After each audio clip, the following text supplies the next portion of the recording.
And now chapter 12, Bewildering Pastimes. From the first canto, 8th chapter, 29th text of the Srimad Bhagavatam. Hare Krishna, Krishna Krishna, Hare Hare, Hare Rama, Hare Rama, Rama Rama, Hare Hare, Hare Krishna.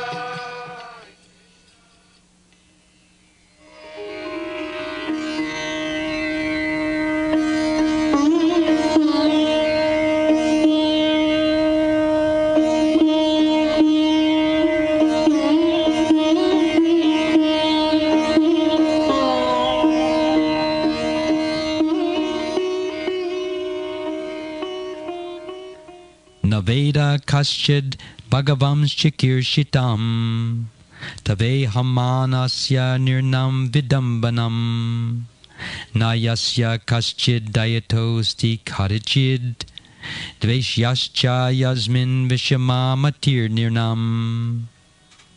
Translation. O Lord, no one can understand your transcendental pastimes, which appear to be human, and so are misleading. You have no specific object of favor, nor do you have any object of envy. People only imagine that you are partial.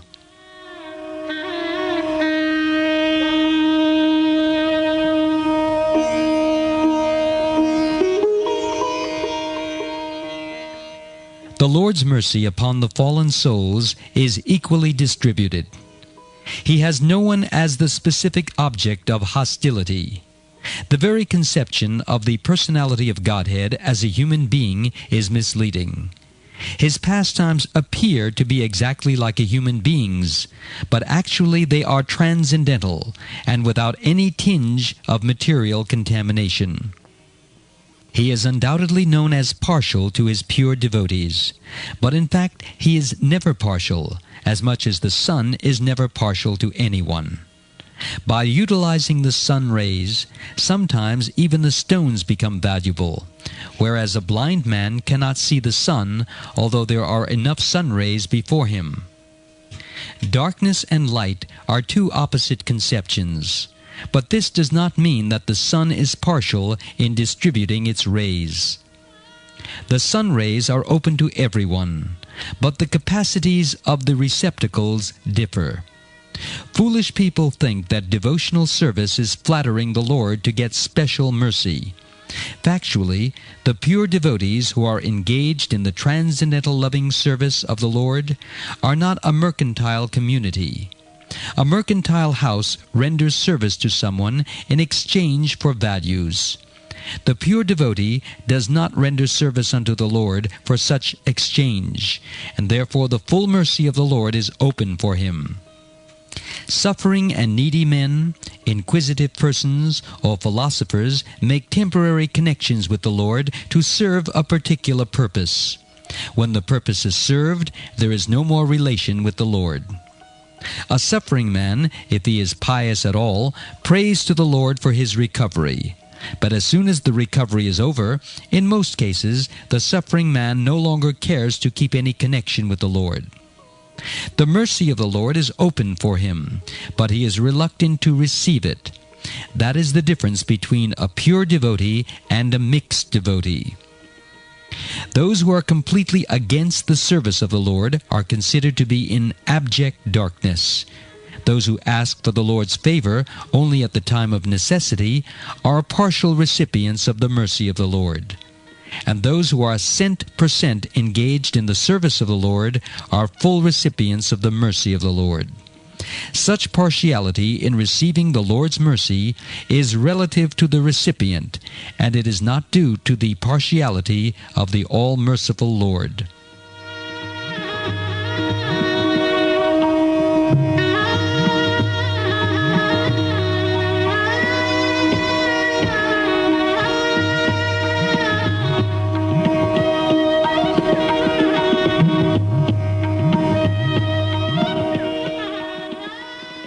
When the Lord descends on this material world by His all-merciful energy, He plays like a human being, and therefore it appears that the Lord is partial to His devotees only.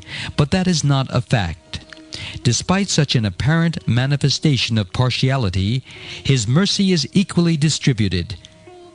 In the battlefield of Kurukshetra, all persons who died in the fight before the presence of the Lord got salvation without the necessary qualifications, because death before the presence of the Lord purifies the passing soul from the effects of all sins, and therefore the dying man gets a place somewhere in the transcendental abode.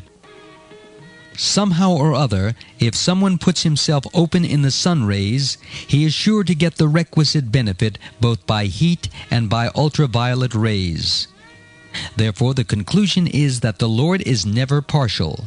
It is wrong for the people in general to think of Him as partial.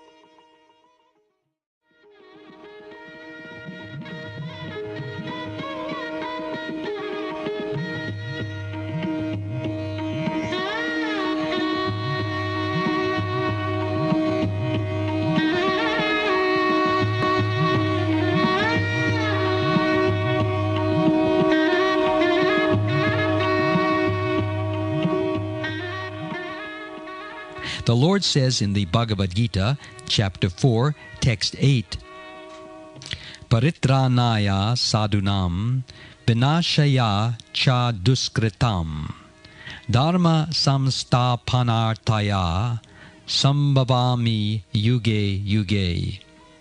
Which means, quote, in order to deliver the pious and to annihilate the miscreants, as well as to re-establish the principles of religion, I advent myself millennium after millennium.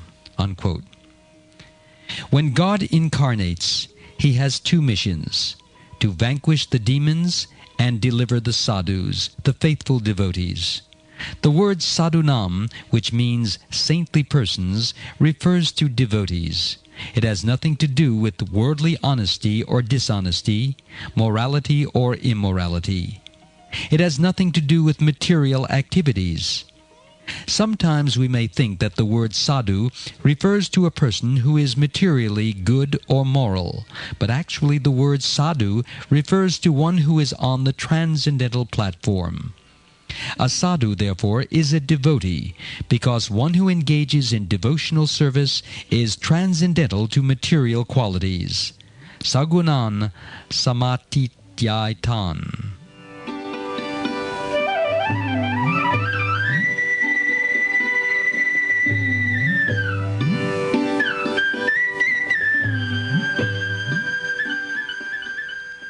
Now the Lord comes to deliver the devotees, Paritranaya sadhunam. But it is clearly stated in Bhagavad Gita, chapter 14, text 26, that a devotee transcends the material qualities, Sagunan samatityaitan. A devotee is in a transcendental position because he is no longer under the control of the three material modes of nature, goodness, passion, and ignorance. But if a sadhu is already delivered, being on the transcendental platform, then where is the necessity of delivering him? This question may arise. The Lord comes to deliver the devotee, but the devotee is already delivered. Therefore the word vidambanam, meaning bewildering, is used in this verse because this appears contradictory. The answer to this contradiction is that a sadhu, a devotee, does not require deliverance. But because he is very much anxious to see the Supreme Lord face to face, Krishna comes not to deliver him from the clutches of matter, from which he has already been delivered, but to satisfy his inner desire. Just as a devotee wants to satisfy the Lord in all respects, the Lord even more wants to satisfy the devotee. Such are the exchanges of loving affairs. Even in our ordinary dealings, if we love someone, we want to satisfy him or her, and he or she also wants to reciprocate. So if the reciprocation of loving affairs exists in this material world, in what an elevated way must it exist in the spiritual world? There is a verse in which the Lord says, quote, "The sadhu is my heart, and I am also the sadhu's heart." Unquote. The sadhu is always thinking of Krishna, and Krishna is always thinking of the sadhu, his devotee.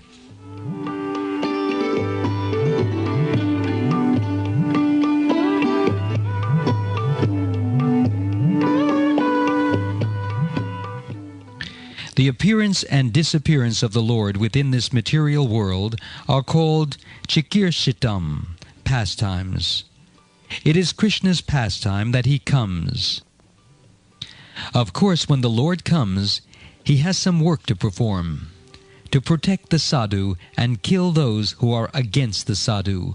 But both of these activities are his pastimes. The Lord is not envious. The killing of the demons is also a display of his affection. Sometimes we may punish our children by giving them a very strong slap because of love. Similarly, when Krishna kills a demon, this killing is not on the platform of material jealousy or envy, but on the platform of affection. Therefore, it is mentioned in the Shastras, the Vedic literatures, that even the demons killed by the Lord attain immediate salvation. Putana, for example, was a demoniac witch who wanted to kill Krishna. When Krishna was performing pastimes as a small child, she coated the nipple of her breast with poison and approached Krishna's home to offer the milk of her breast. She thought, "When Krishna sucks my nipple, the child will immediately die." But that was not possible. Who can kill Krishna? Instead, she herself was killed, for Krishna sucked the nipple and also sucked out her life altogether. But what was the result? Krishna took the bright side. This demoniac woman came to kill me. He thought, but somehow or other I have sucked her breast milk, so she is my mother. Thus Putana attained the position of Krishna's mother in the spiritual world. This is explained in the Srimad Bhagavatam, where Uddhava says to Vidura that Krishna is so kind, God is so kind, that even the witch who wanted to kill him with poison was accepted as his mother. He said, "Since Krishna is such a kind God, whom else shall I worship but Krishna?"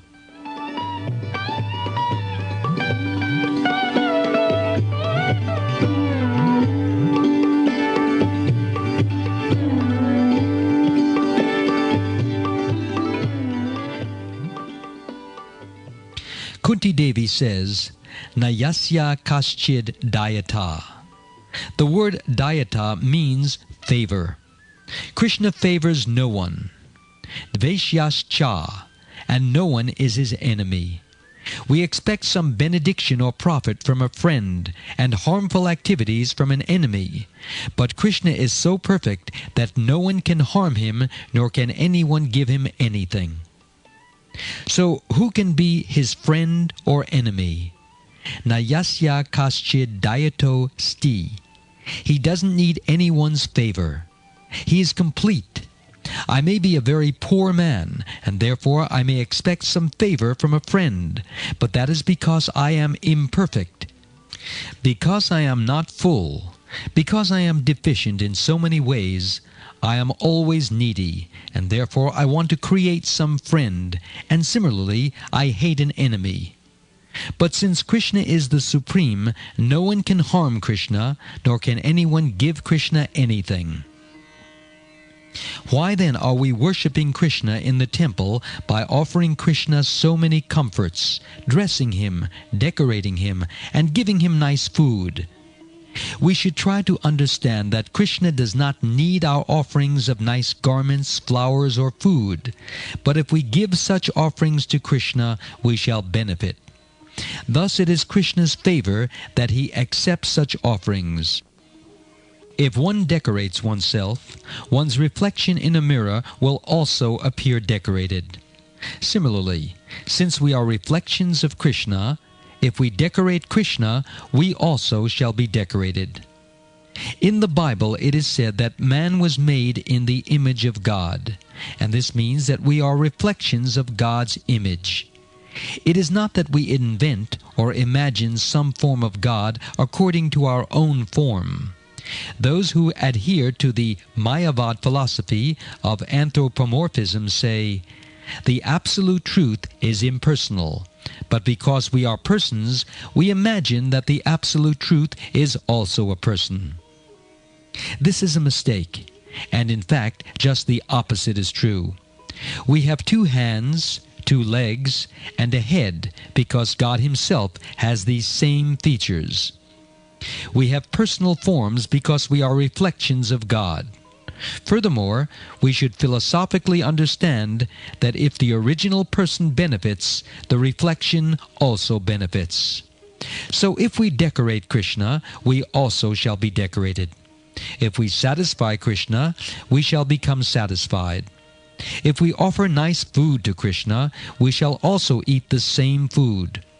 Those who live outside the temples of Krishna consciousness may never have imagined such palatable food as the food we are offering to Krishna. But because it is being offered to Krishna, we also have the opportunity to eat it. So we should try to satisfy Krishna in all respects, and then we shall be satisfied in all respects.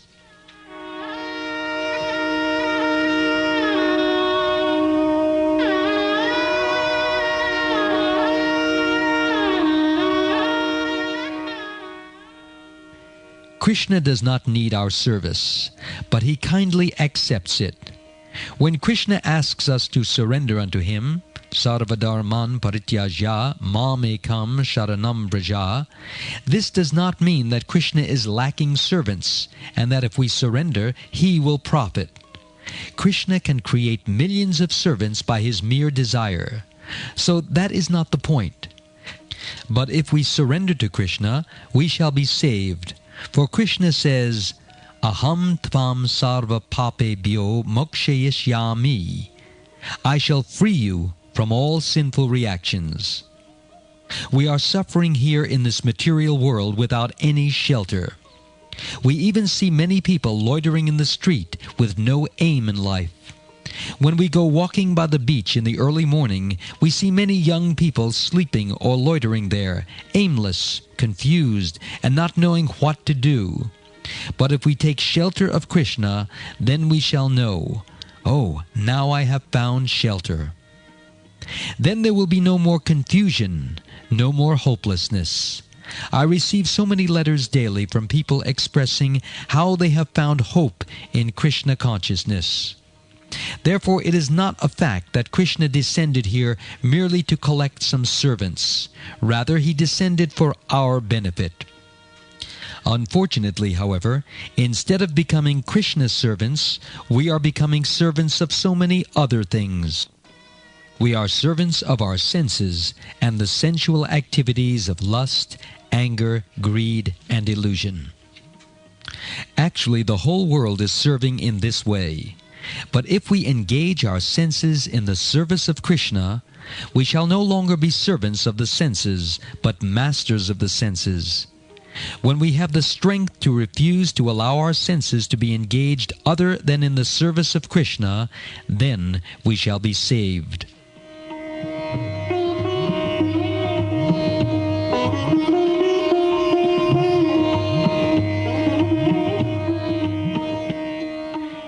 Here Kunti Devi says, quote, "Your appearance in this material world is misleading, bewildering," unquote. We think Krishna has some mission, some purpose, and therefore He has appeared. No, it is for His pastimes that He appears. For example, sometimes a governor goes to inspect a prison.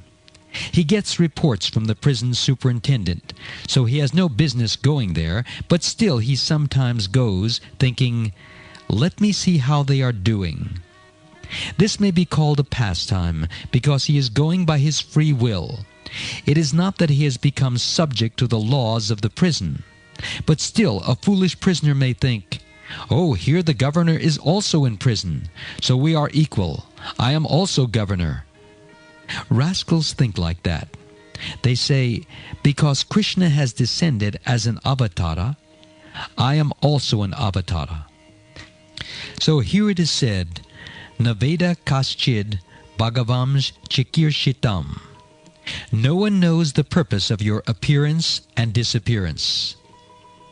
Tabe hamanasya nirnam vidambanam.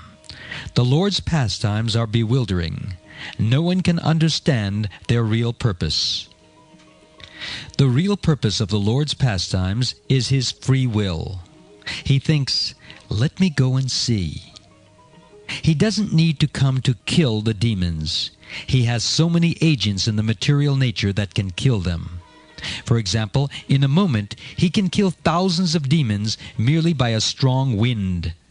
Nor does he need to come to give protection to the devotees, for he can do everything simply by his will. But he descends to enjoy pleasure pastimes. He thinks, "Let me go and see."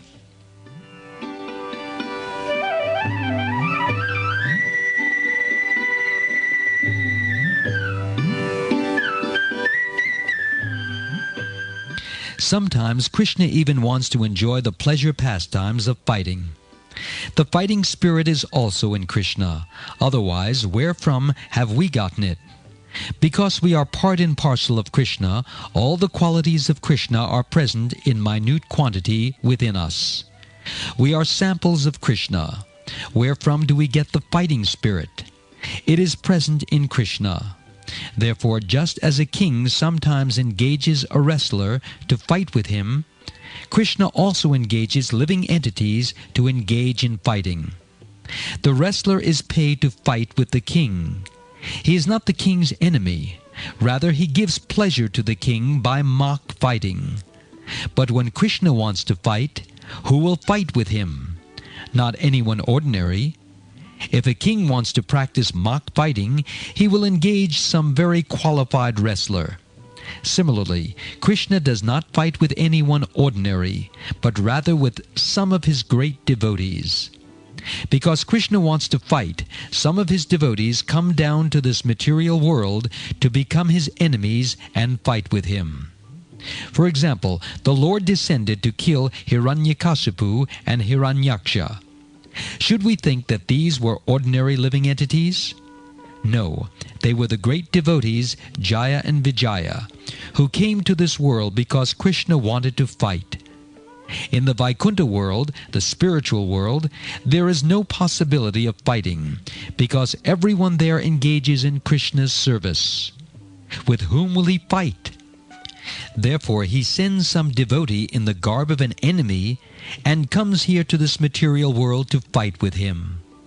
At the same time, the Lord teaches us that becoming his enemy is not very profitable, and that it is better to become his friend.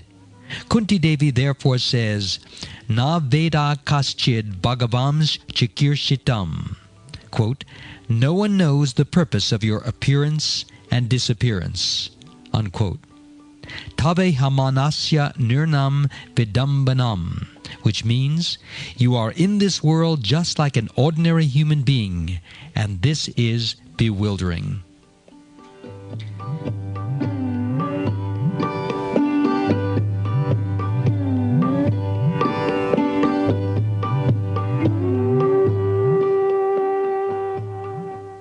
Because Krishna sometimes appears like an ordinary man, people sometimes cannot believe or understand his activities. They wonder, how can God become an ordinary person like us? But although Krishna sometimes plays like an ordinary person, in fact he is not ordinary, and whenever necessary, he displays the powers of God. When 16,000 girls were kidnapped by the demon Bhaumasura, they prayed to Krishna, and therefore Krishna went to the demon's palace, killed the demon, and delivered all the girls. But according to the strict Vedic system, if an unmarried girl leaves her home, even for one night, no one will marry her. Therefore, when Krishna told the girls, "Now you can safely return to your father's homes," they replied, "Sir, if we return to the homes of our fathers, what will be our fate? No one will marry us, because this man kidnapped us." "Then what do you want?" Krishna asked. The girls replied, "We want you to become our husband." And Krishna is so kind that he immediately said yes and accepted them. Now when Krishna brought the girls back home to his capital city, it is not that each of the 16,000 wives had to wait 16,000 nights to meet Krishna. Rather, Krishna expanded himself into 16,000 forms, constructed 16,000 palaces, and lived in each palace with each wife. Although this is described in Srimad Bhagavatam, rascals cannot understand this. Instead, they criticize Krishna. They say, "He was very lusty. He married 16,000 wives." But even if he is lusty, he is unlimitedly lusty. God is unlimited. Why 16,000? He could marry 16 million and still not reach the limits of his perfection. That is Krishna. We cannot accuse Krishna of being lusty or sensuous. No. There are so many devotees of Krishna, and Krishna shows favor to all of them. Some ask Krishna to become their husband. Some ask Krishna to become their friend. Some ask Krishna to become their son. And some ask Krishna to become their playmate. In this way, there are millions and trillions of devotees all over the universe, and Krishna has to satisfy them all. He does not need any help from these devotees, but because they want to serve him in a particular way, the Lord reciprocates. These 16,000 devotees wanted Krishna as their husband, and therefore Krishna agreed.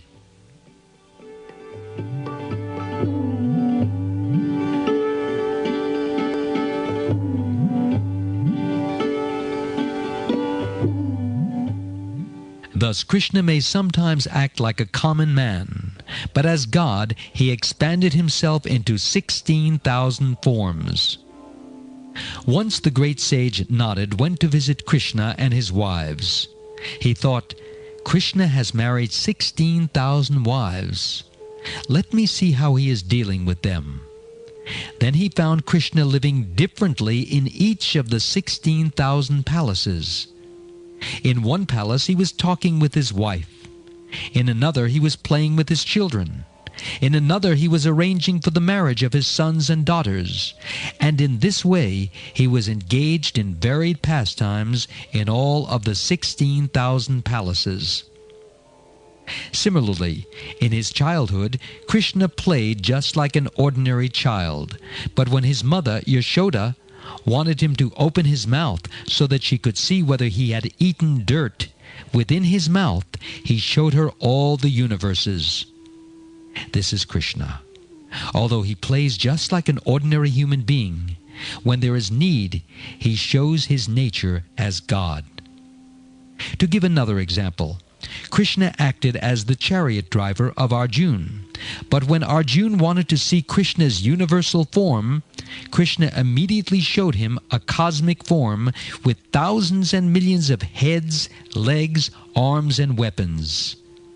This is Krishna. Krishna is completely independent, and he has no friends or enemies, but he plays for the benefit of both his friends and enemies. And when he acts for the benefit of either, the result is the same. That is Krishna's absolute nature.